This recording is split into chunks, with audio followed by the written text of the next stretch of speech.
Life without attachment. Buddhist wisdom. There are things in this life we cannot stop thinking about.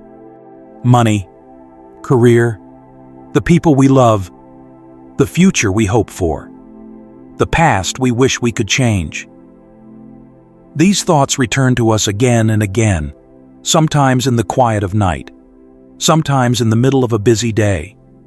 But here is something worth noticing. Have you ever loved someone, truly loved them, and yet felt anxious about that love? Have you ever worked hard to build something, finally achieved it, and then immediately started worrying about how to keep it? Have you ever held something precious in your hands and felt, not joy, but fear? There is a strange paradox in the way we live. We reach for happiness by holding on to people, to success, to our sense of who we are. And yet, the tighter we hold, the more afraid we become. The more we love, the more we fear losing. This problem does not belong only to you. It belongs to all of us. A question that most of us avoid because it touches something uncomfortable inside. Is my happiness depending on things I cannot control? The Buddha saw this over 2,500 years ago. He called it dukkha, suffering, dissatisfaction, the sense that something is always slightly off. And he said that this dukkha is not random. It has a cause. That cause is what we must now examine. When people hear the word attachment, they often think it means holding on to things they want: money, success, relationships, pleasure. They assume that the Buddhist teaching is telling them to give everything up, to become cold, to stop caring. The Buddha taught something different. Attachment, called upadana in the ancient Pali language, is not about what you have. It is about how you hold it. Imagine you are holding a glass of water. There is nothing wrong with holding it. You can drink from it, set it down, offer it to someone else. But now imagine that someone tries to take the glass away, and you feel a surge of panic. You grip tighter. Your heart beats faster. You think, "This is mine. I need this. I cannot let it go." That reaction, that gripping, that fear, that is attachment. The glass has not changed. What has changed is your relationship to it.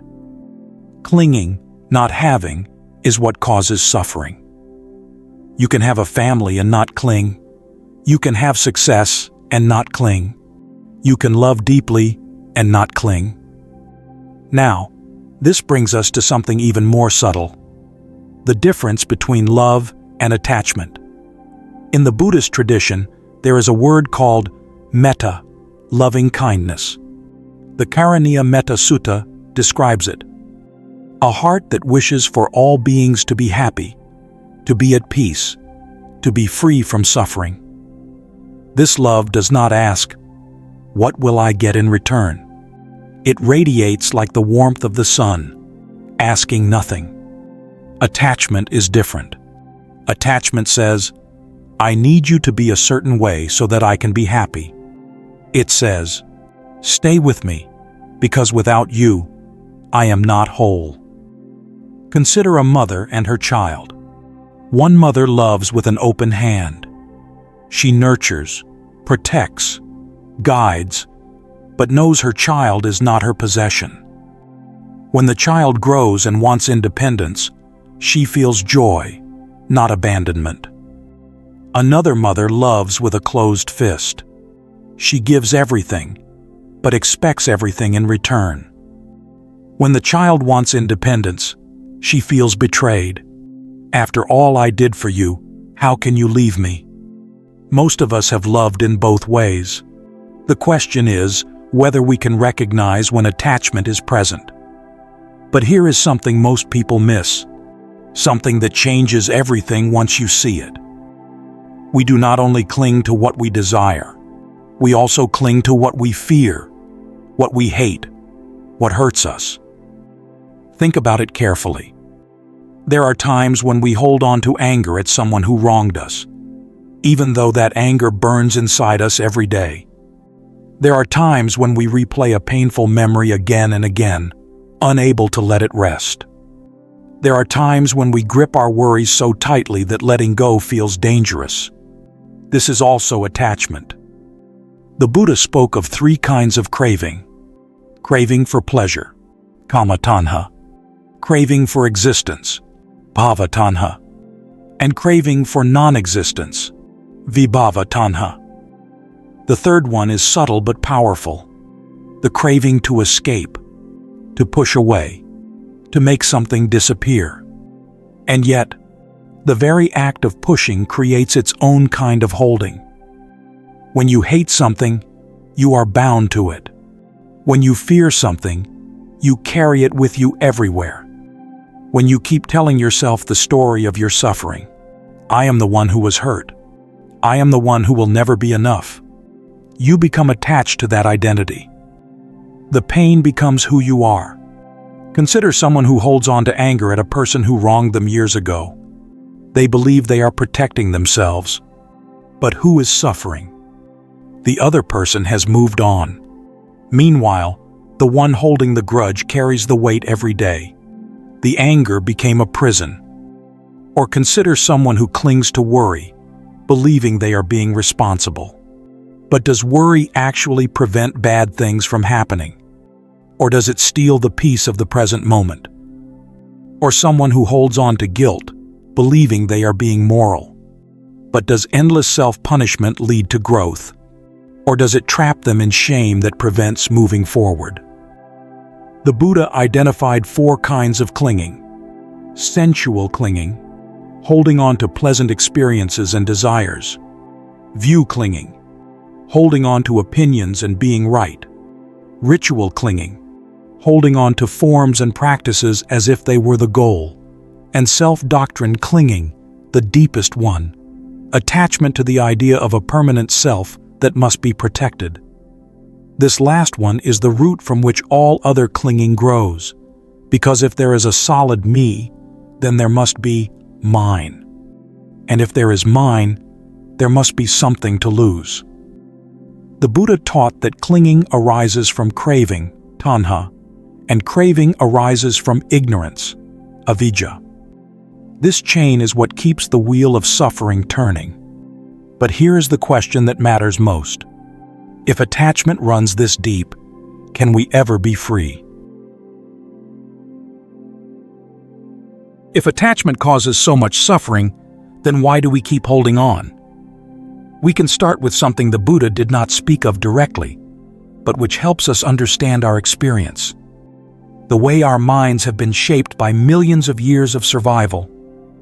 Fear of loss is wired into us. Our ancestors survived because they held on to food, to shelter, to their group. Here we are, carrying brains built for holding on, worrying, and anticipating danger. This is not a flaw, it is what we have inherited. But the Buddha offered another perspective.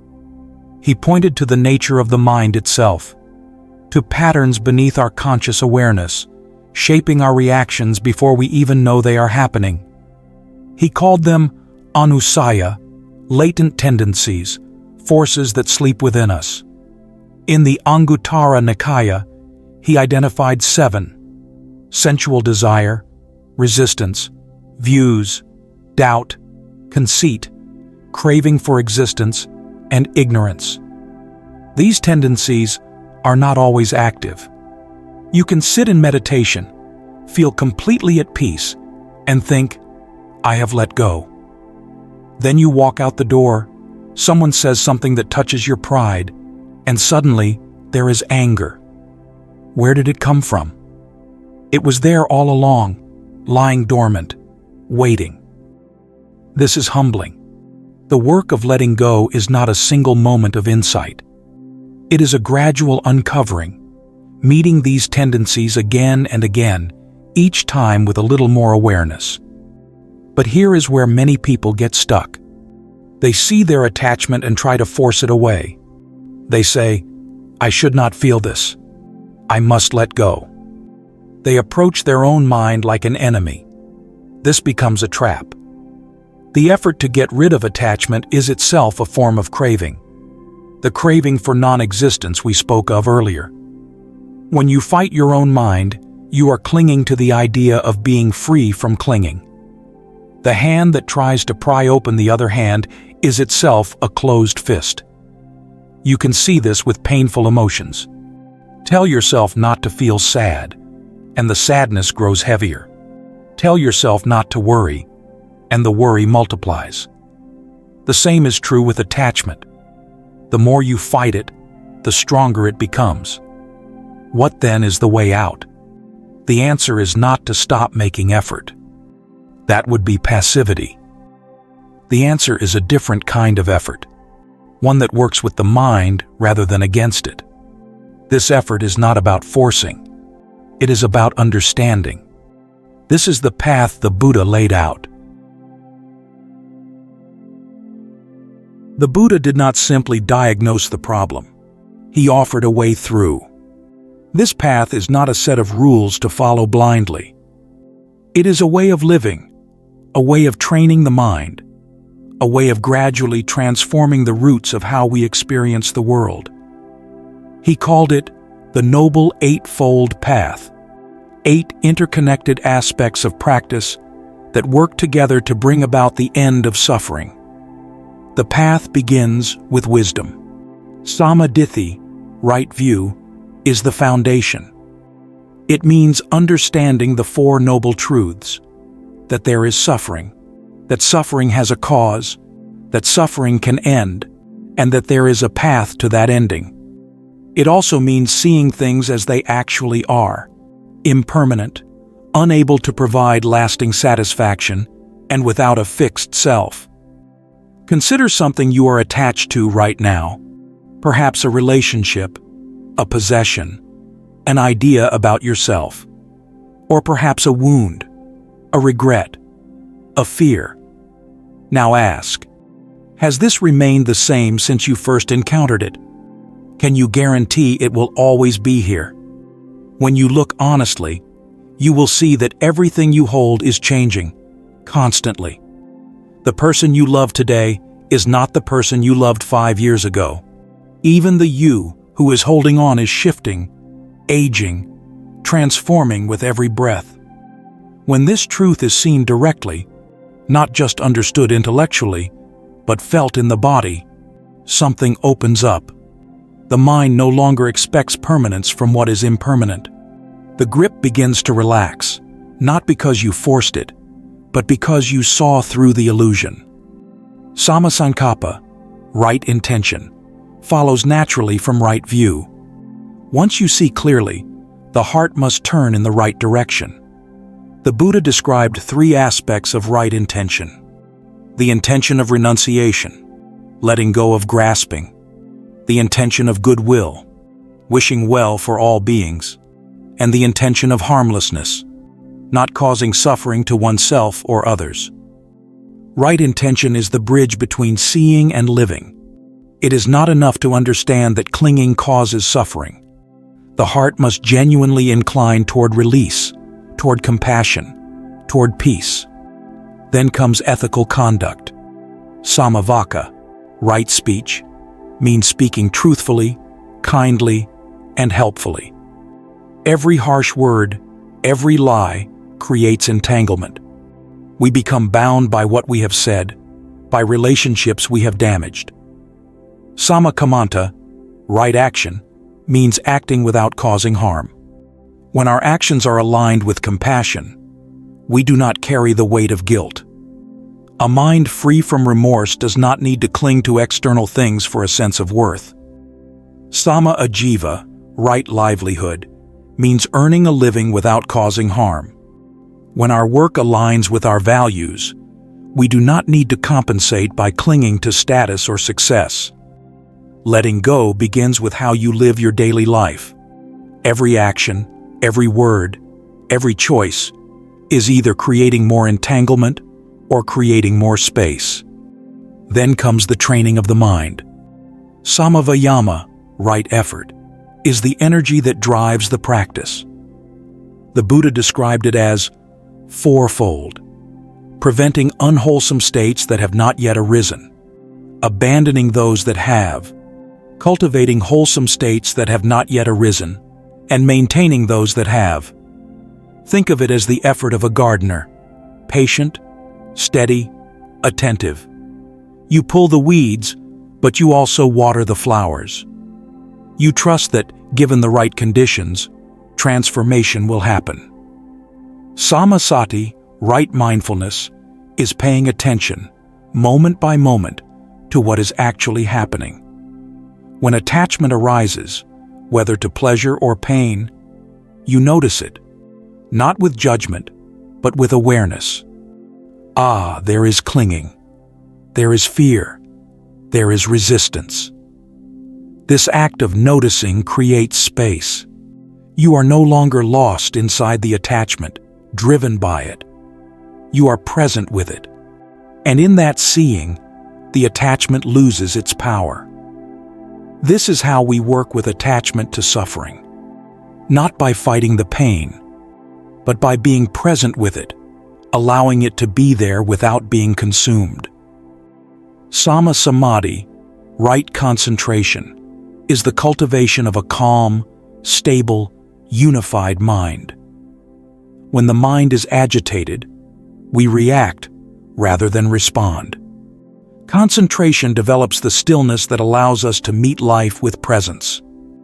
The Eightfold Path is not a ladder you climb once. It is a way of being. Each aspect supports the others. Right view informs right intention. Right intention guides right action. Right effort strengthens right mindfulness. Right mindfulness deepens right view. The path spirals inward, toward a freedom that grows with each step. What does freedom actually look like? Not as an idea, but lived. Freedom is not emptiness. It is not withdrawal. It is not sitting alone in a cave, feeling nothing. After the Buddha attained enlightenment, he could have remained in silence. But he did not. He spent 45 years teaching anyone willing to listen, engaging with the world completely, not out of attachment, but out of compassion. He had nothing to gain, nothing to protect, nothing to lose, and yet he gave everything. This is what freedom looks like: love without chains, action without grasping, life lived openly with nothing held back. Imagine water flowing through a riverbed. It does not cling to any rock. It does not resist its own movement, and yet it nourishes everything it touches. Or imagine a lotus flower. It is born in muddy water, grows through muddy water, rises above muddy water, and yet it stands unstained. The mud does not cling to its petals. The lotus does not fight the mud. It simply grows through it and opens toward the sky. The free person lives like this, in the world, but not stained by it. But living in the world means facing the world, and the world is not always kind. The Buddha spoke of the 8 worldly winds: gain and loss, status and disgrace, blame and praise, pleasure and pain. Every person who has lived has felt these winds. You gain something, then lose it. People praise you, then criticize you. Most of us are blown around by these winds. When praise comes, we feel elated. When blame comes, we feel crushed. But in the 𝐂𝐴𝐻𝐿𝐴 Sutta, the Buddha said that the noble disciple experiences these same winds, but is not overcome by them. They no longer demand that life be different from what it is. They receive gain without clinging and meet loss without resistance. They have made peace with the nature of things. The free person does not cling to suffering as identity. They do not hold grudges as protection. They do not carry guilt as endless payment. They do not grip anxiety as a shield. When pain arises, they feel it and let it move through them. They have learned that emotions are like weather. They come, stay for a time, and pass. This is a different kind of freedom from the one we usually imagine. We think freedom means getting what we want, controlling our circumstances, reaching a place where nothing can hurt us. But the Buddha pointed to something else: the freedom of no longer needing life to be other than it is. The freedom of a heart that can hold everything, joy and sorrow, gain and loss, without closing. The unshaken heart is not a heart that does not feel. It is a heart that feels everything, yet remains whole. You do not need to be fully enlightened to taste this freedom. You do not need to be perfect. Perhaps you have tasted it already. A moment when bad news came, and you let it be there, and discovered you could hold it. A moment when someone criticized you, and instead of defending, you listened, and found you were still whole. These are glimpses of what is possible. The path is not about forcing more of these moments. It is about creating conditions where they arise naturally, gradually loosening the grip on what we want, what we fear, who we think we are, until openness becomes our natural state. The Buddha did not promise this path is easy. It goes against everything we have been conditioned to do. It asks patience when we want quick results, honesty when we would rather look away. But nothing is wasted. Each moment of awareness, each honest look at yourself, each choice to stay present, all of it matters. You are not trying to become someone other than who you are. You are learning to be fully present with your life, without grasping, without clinging even to your own suffering. Perhaps that is the deepest freedom, not the freedom to have whatever you want, but the freedom to be at peace with whatever is. Begin now, not tomorrow, with this breath, with this moment. Be honest with yourself. Be kind to yourself. And keep walking. Because this path is not about reaching a final destination. It is about how you walk, step by step, through an ever-changing world. And every step, taken with awareness, is already home.